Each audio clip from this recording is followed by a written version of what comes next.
So, petty disturbances. Why do I want to talk about them? Why do I think they're important? If they're petty, shouldn't they be petty? Shouldn't I not pay attention to them?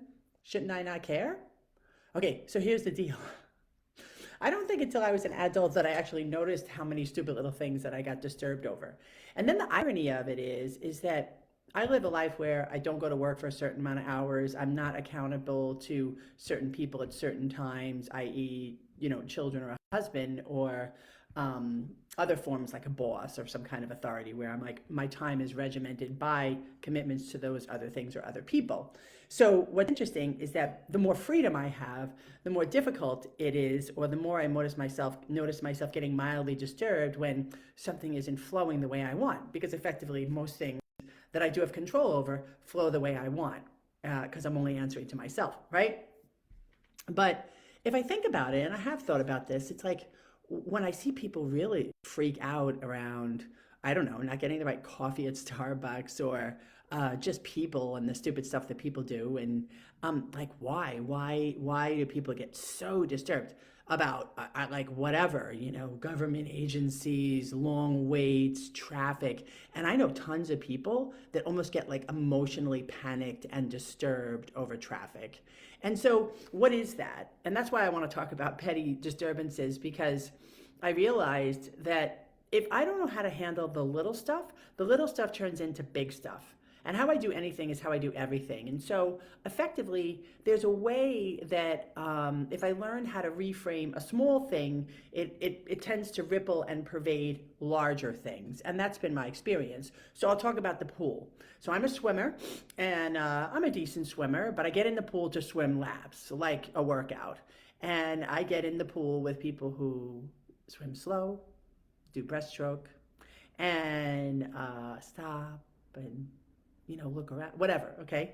So what happens is that I'm short on time today, so I go to a pool that's closer. That I in fact know is going to be more crowded than the one I usually go to, but I'm like, I need the extra time, so I'm not going to drive further.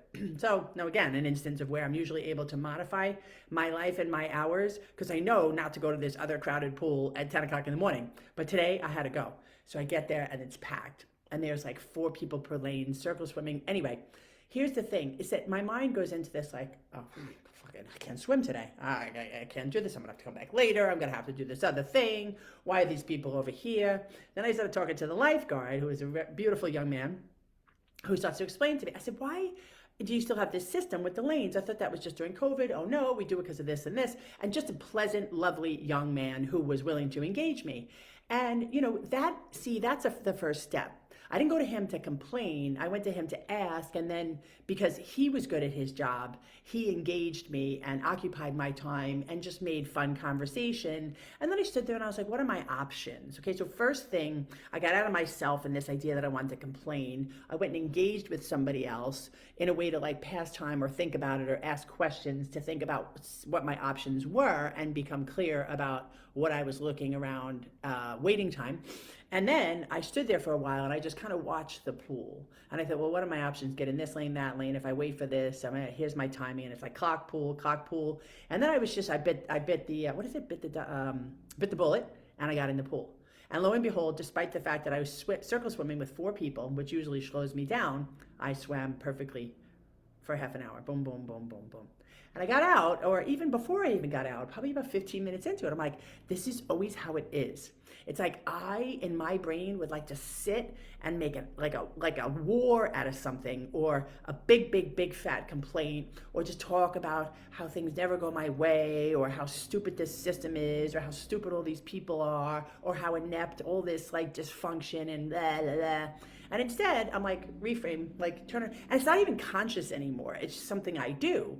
And then what happens is I realize, before I'm even done with my swim, stuff always works out. But the thing is that when I was younger and I thought stuff didn't work out, I had to actively do these kinds of things. Change your mind, Nicole. Move a muscle, change a thought. Engage in a pleasant way. Don't complain. Stop looking at everything like the world is not a nice place. I had to actively do those things. And now they're like a part of my psyche that instead of feeding the notion that nothing ever works out for me and life is fucked and the world's a shitty place, I turn around and be like, wow, how do you like it? Now here I am, perfectly swam. and feeling good and talking to you people about petty disturbances and hoping that what I just went through helps you a little bit. So thanks for hanging out with me and hope you have a great day.